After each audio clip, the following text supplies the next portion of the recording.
For today's video, gagawa po tayo ng ice candy. Ilalagay ko na po yung evap. Ganito po ang pagkakagawa sa ice candy.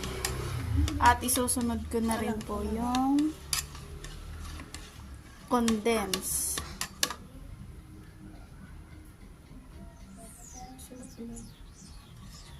Ito po ay OB flavor.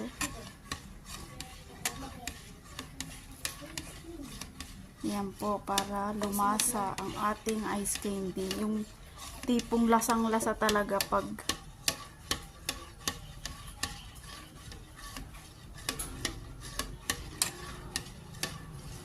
ganyan po ang aming ice candy.